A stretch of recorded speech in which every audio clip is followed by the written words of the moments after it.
Boa tarde, meu povo! Como vai? Tudo bem? Tudo certinho com vocês? Mais uma semana, a gente junto aqui na batalha, né? Terça-feira é dia de falar de saúde no programa Voz da População. Ó, e sem perder tempo, vamos direto ao assunto. Solta a vinheta, alô, doutor.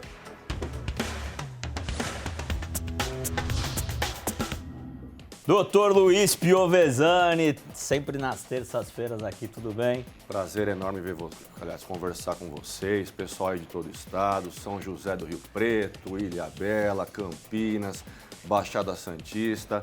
Sempre um prazer enorme. É isso aí, a gente tem diversas perguntas. Hoje é dia de saúde, então a gente vai ter um otorrino também de São José do Rio Preto, o médico vai falar aqui com a gente também. Temos também o doutor André Raad, que vai falar sobre os olhos, ele que é oftalmologista. Doutor Piovesani. Bom, olha só, a Margarida te perguntou o seguinte, ela é de Ilhabela, falando em Ilhabela que você falou da ilha, que é uma cidade maravilhosa aí na nossa área de cobertura da VTV. Ela escreve o seguinte: doutor, sou paciente da oncologia, fiz químio, radioterapia e não me sinto bem. É possível esse câncer voltar? É uma pergunta interessante, porque as pessoas acham que câncer é sempre da mesma forma, e na verdade não é, Paulo. Cada órgão, o câncer ele vai agir de uma forma diferente. Vou falar da minha área, inclusive, um exemplo, tireoide. Então tem diversos tipos aí de câncer de tireoide, diversos tipos celulares de câncer, e cada câncer é uma conduta. Aí vale lembrar o quê? Qual é o grau de acometimento? Nós fazemos um estadiamento, é um câncer local, é um câncer invasivo, disseminou, metástase à distância, foi feito quimioterapia, radioterapia, qual é a conduta? Então precisa saber onde é o câncer, qual o estágio desse câncer. É difícil responder essa pergunta, porque não temos o estadiamento do câncer, embora 5 anos de acompanhamento, né, para evitar a recidiva, precisa avaliar isso com o seu médico. Então, estou me sentindo mal, faça todos os exames novamente e entre em contato com o seu médico. Ainda falando do litoral norte, a gente tem pergunta de São José do Rio Preto também aqui, de Campinas. Mas olha só, Caraguatatuba agora, a Jaqueline, ela fala o seguinte: doutor, tomei por 3 anos Depo-Provera. Faz 1 ano que parei, até agora não veio o meu ciclo. O que pode ser? Depo-Provera é um anticoncepcional injetável, uma aplicação a cada 3 meses, um anticoncepcional forte, inclusive. Quando se entra com anticoncepcional, principalmente o nível do Depo-Provera, pode alterar um pouquinho a parte fisiológica hormonal. Quando o paciente para, demora um tempinho para o organismo entender como é que ele deve funcionar novamente. Então pode atrasar um pouquinho o ciclo menstrual, embora 1 ano é bastante tempo. Pergunta é, como é que está a ultrassom transvaginal? Como é que está o ovário? Como é que está o útero? Como é que estão as trompas, né? Existe risco de gestação? Tudo isso precisa ser avaliado, é um atraso menstrual. Muito bom. A Zenilda, ela pergunta o seguinte: gostaria de saber se tem algum remédio para intestino. Chego a ficar 1 semana sem ir ao banheiro. É um período de constipação grande, né? Uma coisa assim... Uma semana é bastante. É bastante tempo. Eu sempre pergunto para o paciente 2 coisas. Seu hábito intestinal começou a mudar a partir de um certo momento ou sempre foi assim? Né? Então, uma coisa é diferente da outra. Não, doutor, começou há 1 mês. Opa, começa a me preocupar, uma preocupação maior. O que está ocorrendo? Né? Agora temos a nutricionista aqui, Daniele Forte. Às vezes, erros alimentares, né? Às vezes há uma intolerância alimentar, pode ocasionar aí uma constipação, inclusive o excesso aí, né, do açúcar, das gorduras trans, isso pode atrasar um pouquinho os hábitos intestinais. E as fibras, né, os legumes, a verdura, tudo isso faz o trânsito intestinal geralmente voltar ao normal. Mas talvez uma colonoscopia seria válido aí. Mais perguntas aqui para o Dr. Luiz Piovesani. Ele que é endocrinologista, é especialista na área, mas fala de todos os assuntos com a gente aqui no programa Voz da População. Giovana, da cidade de Rio Preto. Ela fala o seguinte: faz 1 ano que estou tentando emagrecer, aí já bem na tua área.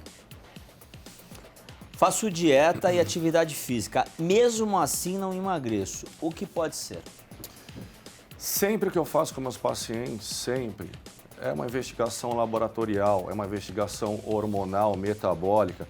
Às vezes o paciente não está rendendo na perda de peso porque às vezes pode ter um motivo secundário aí em relação à obesidade. Exemplo, a própria tireoide, o hipotireoidismo, alguma alteração hormonal, né? Às vezes uma ansiedade que aumenta a compulsão hormonal, compulsão alimentar e assim por diante. Então, tem que fazer um check-up aí completo, ver o que realmente está acontecendo. E eu sempre coloco para os pacientes, não é dieta, é um estilo de vida, né?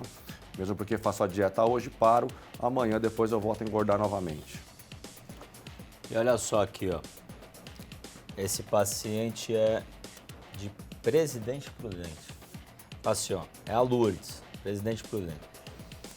Boa tarde, doutor. Gostaria de saber quando os pacientes com menos de 50 anos vão poder tomar a vacina coronavírus.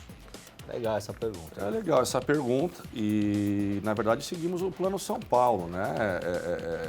Aí de toda a parte da saúde do Estado. E realmente o que temos aí como informação é os pacientes acima dos 60 anos, né? Começando pelos quilombolas indígenas, os profissionais da área da saúde, depois 75 anos de idade. Então, eu recebo essa dúvida, inclusive quando é que criança pode ser vacinado, quando o paciente de 50 anos pode ser vacinado. Não temos essa notícia ainda. A prioridade realmente os pacientes idosos, grupo de risco e profissionais da área da saúde. Ó, e tem a Erlinda, da cidade de Elias Fausto. Um abraço a Elias Fausto, cidade querida também. Inclusive, já realizamos sonhos nessa cidade. Cidade pequena, da área de cobertura aí da VTV. Muito bom. Muito legal. É uma criança, ela pergunta o seguinte, a mãe pergunta o seguinte, criança de 1 ano pode tomar a vacina? É parecido, né? Foi feito o trabalho, foi feito o estudo aí na fase 3, né, o teste aí em larga escala e não foi testado em criança dessa idade, mesmo porque é raro uma criança de 1 ano de idade apresentar sinais e sintomas até a presente data, né, sintomas de gravidade e de letalidade da doença. Mas da vacina pode dar? A princípio não temos indicação. Claro que de repente por alguma doença ou algo que possa aí comprometer a saúde aí de uma criança, se leva sempre os riscos e os benefícios da vacina. Da mesma forma que é feito com a gestante, da mesma forma que é feito com a lactente e assim por diante. Tem mais pergunta aqui para o Dr. Luiz Piovesan. Jonas Oliveira, da cidade de Campinas. Quem tem doença crônica pode tomar a vacina?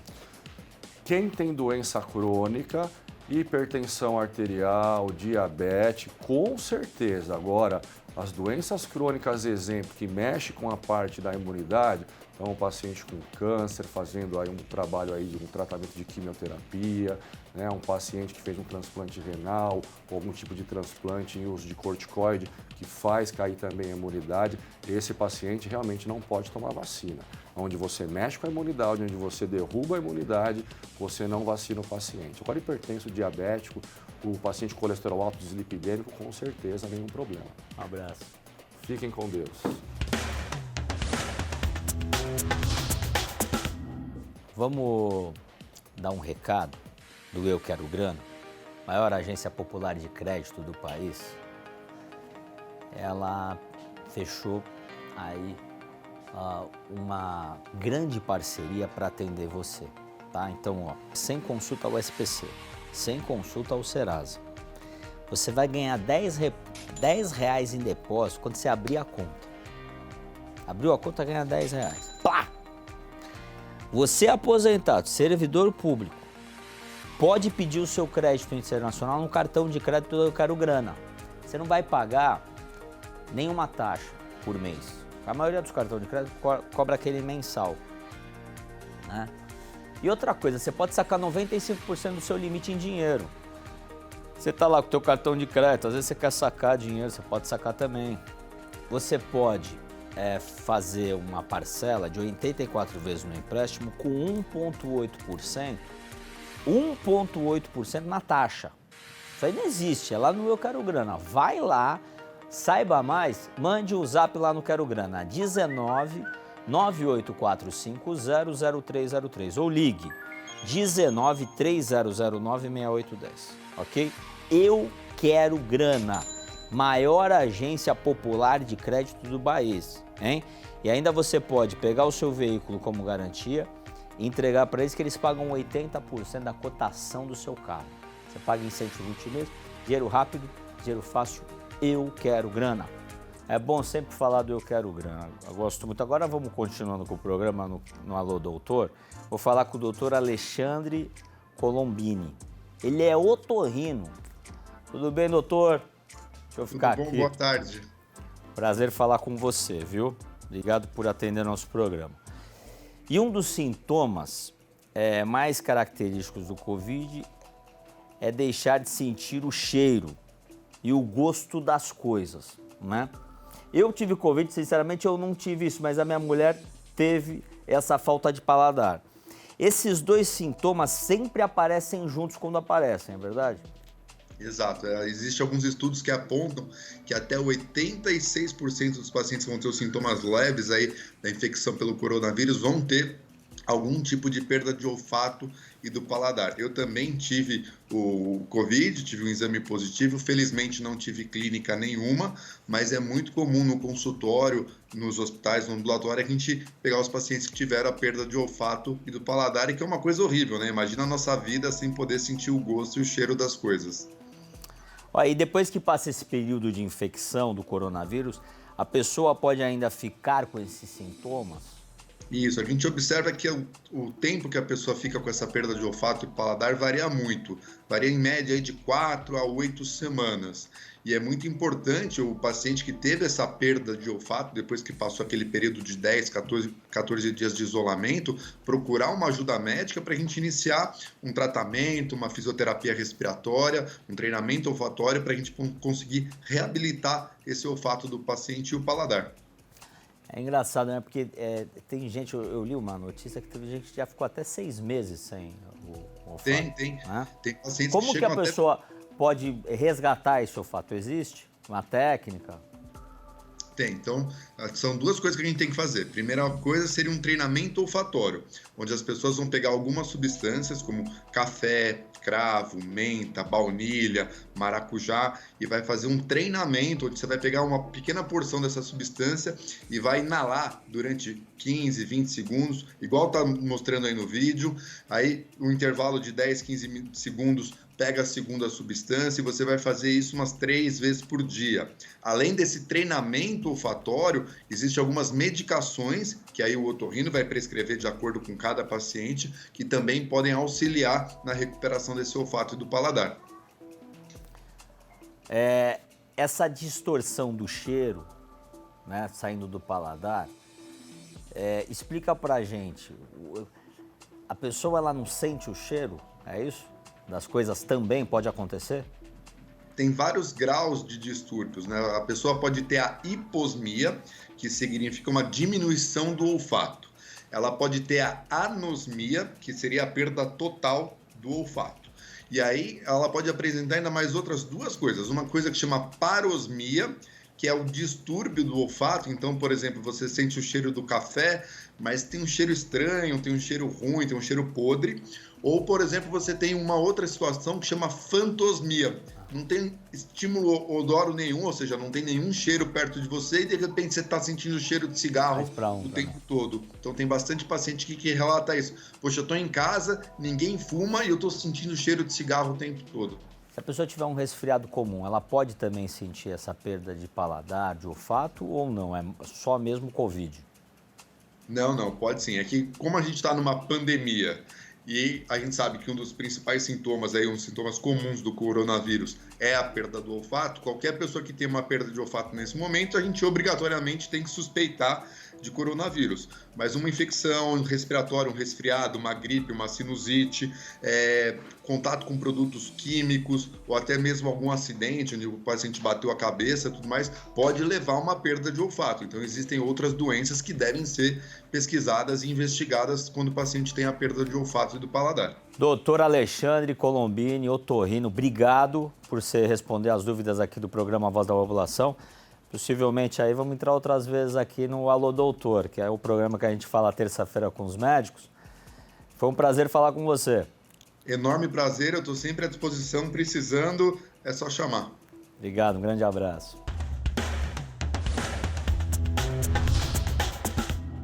Bom, antes da gente falar aqui com a doutora Dani Forte, que vai falar sobre nutrição, Inclusive, ela vai falar com a gente sobre açúcar, a diferença dos açúcares. Eu vou falar, antes de entrar nos nossos estudos, sobre a COP, Centro Odontológico do Povo. É isso mesmo, você que está precisando arrumar os dentes agora no mês de fevereiro, a COP vai continuar fazendo uma promoção muito interessante, que foi um sucesso no mês de janeiro. A COP atendeu 2 milhões de sorrisos ela fez agora em 2020, nesse ano de 2000, porque a COP tem em quase todo o Brasil. São clínicas de 3 andares, eles fazem tratamento corretivo até o tratamento estético. A COP é referência de tratamento como implante, próteses, aparelhos, clareamento, lentes de contato, canal, extração. Você encontra uma estrutura completa para realizar aquelas consultas e exames que você tem que sair da clínica para fazer. Então, na COP você faz tudo lá, né? Então você já faz os exames, você já faz tudo dentro da COP, por isso que é rápido, é fácil, você já sabe seu orçamento, você já faz tudo num lugar só. COP, todo mundo trata na COP. Você confia no programa Voz da População, confia no Paulo Mansur, vai até a COP, faz um orçamento, tenho certeza que você não vai se arrepender. A COP está comigo há 8 anos aqui no programa. Desde o nosso começo, a COP sempre com a gente. COP todo mundo trata aqui.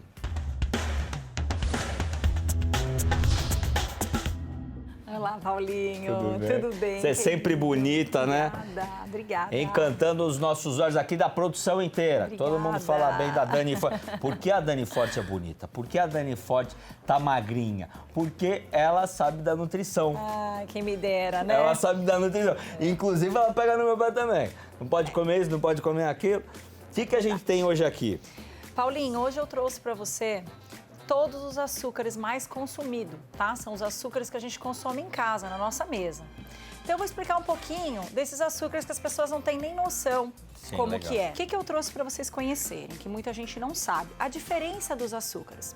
Poucos sabem que os açúcares, às vezes, são o mesmo açúcar. Ou seja, eu vou mostrar esses 3 tipos de açúcar aqui, que é extraído da cana-de-açúcar. Nós começamos pelo primeiro açúcar, que é o açúcar mascavo. O açúcar mascavo, ele é extraído do cozimento da cana-de-açúcar.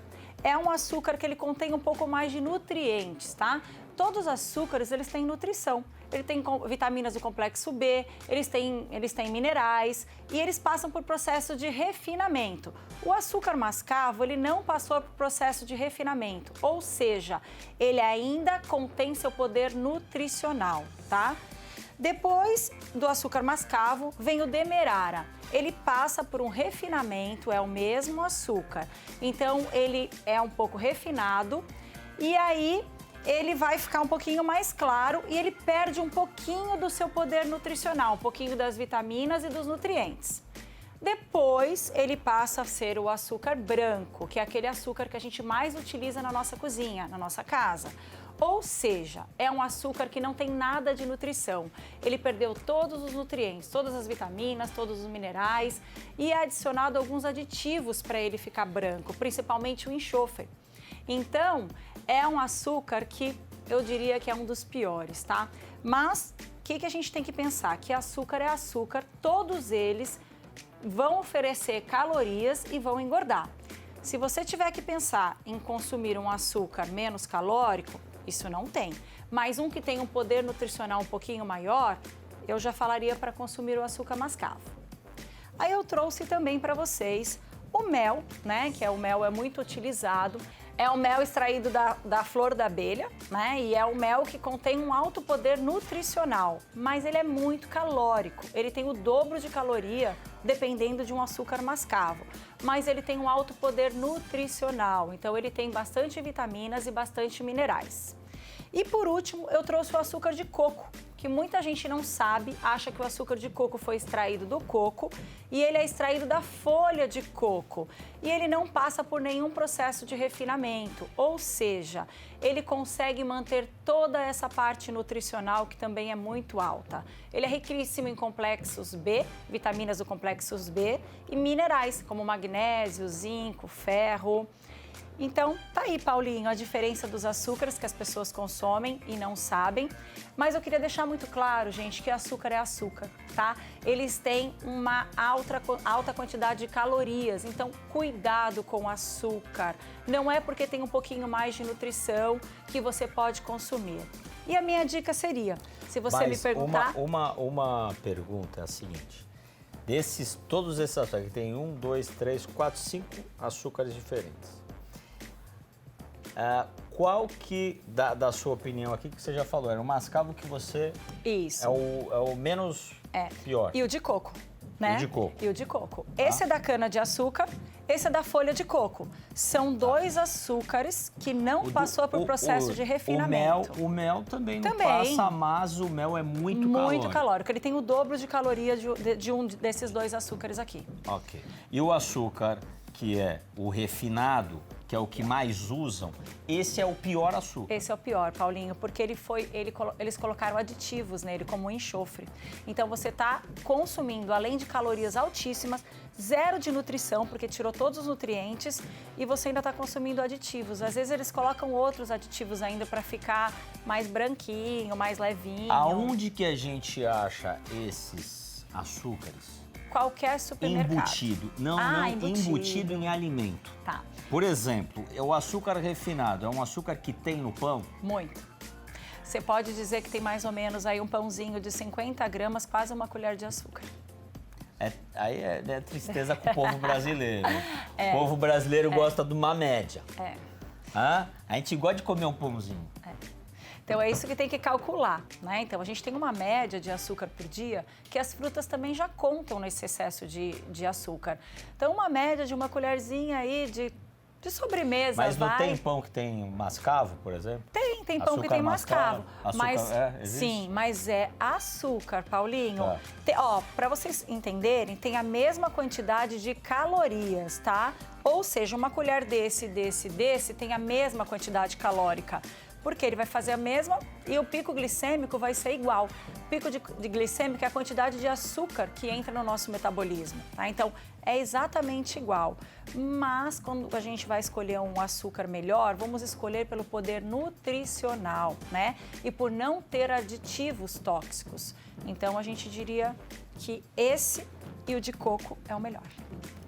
Olha, vou falar um negócio para vocês. A pessoa, às vezes, ela acha, tem uma coisa que a gente falou quando eu fui no seu consultório, a pessoa, às vezes, ela põe a gotinha do adoçante no café, e ela toma 3 cafés por dia, 4 cafés por dia. E ela acha que está sendo melhor do que colocar açúcar. Sim. O que você tem a falar sobre isso, sobre o adoçante? Um dia eu vou vir explicar todos os tipos de adoçante para vocês, tá? Uma boa. Porque Mas existem... já que a gente tá falando de açúcar, vamos falar daquela pessoa que toma um cafezinho. Sim. Porque às vezes no café, você vai tomar o café e às vezes em vez de você colocar açúcar, a pessoa coloca o açúcar mascavo. Aí vem o processo de picos glicêmicos, Paulo. O que é o pico glicêmico? É aquela quantidade de glicose que entra na tua corrente sanguínea, né? E o açúcar faz esse pico glicêmico. Então, ele fica até muito parecido com o açúcar natural, tá? Então, nós temos que tomar muito cuidado, e mesmo porque para dos tipos de adoçantes. Existem adoçantes feitos em laboratório, altamente, né, prejudicial aí à saúde, que a gente acha que adoçante é adoçante. E não é bem assim, tá? A gente tem que tomar cuidado, tem que escolher um adoçante mais natural possível, que eu indicaria o stevia. O stevia é um dos melhores. Agora, o aspartame são adoçantes mais para diabéticos que pessoas normais não podem consumir. Então, cuidado com os adoçantes. Ou seja, o melhor é zerar açúcar. O melhor que é zerar. É difícil. É, ou zerar comer açúcar. aí uma vez por semana. Sim, né? sim. Não come uma vez por semana. Uma colherzinha pequena por dia, sabe? Não o dia todo. Procurar tomar os cafés sem açúcar, igual eu indiquei pra você, né? Porque as frutas já têm açúcar, os pães já têm açúcar, os biscoitos já têm açúcar. Cuidado com o açúcar. Traz pra 3 aqui pra mim que a gente vai por um rápido intervalo. E já volta, não saia daí.